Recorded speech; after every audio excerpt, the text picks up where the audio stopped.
sake of everyone's consumption, and I think this is something that all of us can do as long as we have access to the internet and Google. Just search for the Muslim Personal Law Shariat Application Act of 1937. Can you guess the number of pages this law runs into? 3 pages. The number of provisions it has? 6 sections. And you know why? Because section 2 effectively says that what is personal law shall be decided by a person who is a Muslim and who is competent to act within the meaning of the Contract Act. And what amounts to Muslim personal law shall be decided by a person who is a Muslim and who is qualified to do so. Which means the area of Muslim personal law has been effectively left entirely to the community and its own appointees and its religious authorities. In stark contrast, 4 successive bills under the Hindu Code Bill were introduced in the 1950s. The correction that I'd like to make is that it was not just merely codified. A good number of Hindu customs were completely done away with. True. In the name of rationalization. And what is worse is that the community was never consulted. Today we are being told that from farm laws to everything, farmers should have been spoken to. But when it comes to Hindu law, nobody was consulted. Only 2 people decided this. Dr. Ambedkar is a mixed bag, and in this case he completely supported Mr. Nehru in his unilateral imposition of this particular position without any consultation, because the framework was already ready before the independence.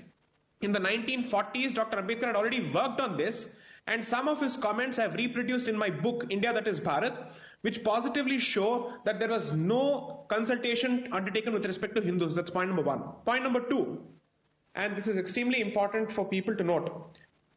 The question that Mr. Verma is asking is, why do we assume that this is going to be a reaction from the Muslim community? Why is it that the Muslim community effectively is the subject matter of the discussion whenever the Uniform Civil Code becomes the topic of discussion? Well, on a simple question of a hijab not being allowed in a secular classroom, this is the reaction across the board. This is the kind of mobilization that you see. Are you telling me that when you start a discussion on a Uniform Civil Code, India will not have a larger issue on its hands? When Mr. Vajpayee wanted to bring about the Uniform Civil Code, he was being told, no, the community is not ready. And this was in 98, not in 47, 48, 58, 68, 78. This was in 98. Today we are in 2021. We are being told the same thing. But the one thing that I certainly agree with Mr. Pawan Verma on is, I don't think the government should raise this issue without any kind of preparation. If it wants to discuss the Uniform Civil Code, people have a right to ask, how does it smell? How do we touch it? What is its flesh and blood character? To that extent, I completely agree. And there's a reason that I agree with, which is consistently the Indian state has proven to be an anti-Hindu state when it comes to its interference with Hindu customs.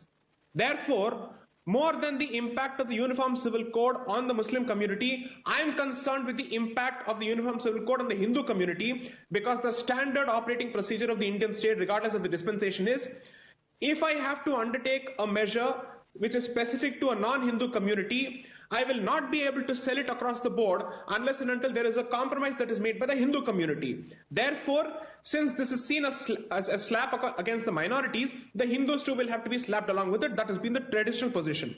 Name one legislation which is Muslim-centric in nature or non-Hindu-centric in nature that has been passed since 1947, which has the effect of imposing even reasonable constitutional restrictions on their religious rights. None, zilch, zero, nada, nothing. As a lawyer, I'm throwing this challenge to anyone who can actually confront me with this. The one legislation that was supposed to be doing this was the Maintenance Act with respect to marriage maintenance. And all of us know that resulted in Shah Bano, and from there it snowballed into the controversy with respect to Ram Janmabhoomi, and we are all facing the consequences of that. In which other country, Mr. Verma wants a specific question saying that Hindus are being effectively used as cannon fodder by a particular party. Sir, I'm sorry to say this, you have to correct yourself on this. Hindus have sentiments independent of the BJP and the RSS. And Hindus have certain issues with respect to which they've been treated in this country independent of what the BJP says and the RSS says. Hindus certainly have a problem with the fact that over 40,000 temples are currently under occupation within their country under the name of the Places of Worship Act of 1991. Therefore, the point I'm trying to make is, kindly do not reduce Hindu concerns to a political party's concerns. There are legitimate concerns. Was there a BJP in place when the Ram Janmabhoomi movement started? BJP did not even exist. Even RSS did not exist. RSS was founded in 1925. Whereas the Ram Janmabhoomi movement has been going on at least since 1858 when the very first police complaint was filed. So it is extremely convenient on the part of some of these people to reduce all Hindu interests and issues as pro-BJP, pro-RSS issues as if they are purely political. No, they are very serious cultural, civilizational, religious issues that we have a legitimate problem with. And in every other country, we speak of reclamation of places which have been taken over by colonizers. Bharat has seen 2 waves of colonization, I dare say 3 waves of colonization. The first by the Muslims, the second by Christians, and the third by Nehruvian Marxists, who are hell-bent on propagating the first 2 colonizations and changing the self-image of this particular country and its natives. That is a fact. Therefore, the point I'm trying to make is very simple. This victimhood complex is way past its sell-by date.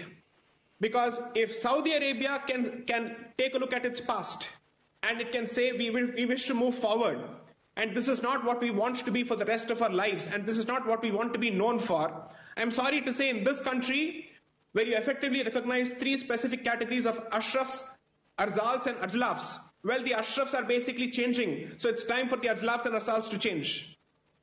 If the Ashrafs are setting an example, since that happens to be the epicenter of the global ummah, I hope that particular change translates to change as far as even India is concerned. I just have one more point to make.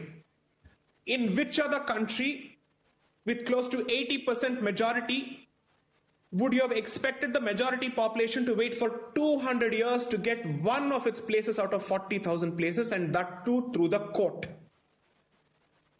The matter reaches the Faizabad District Court. From there it goes to Allahabad High Court, and then it gets transferred to the Allahabad High Court in 1989.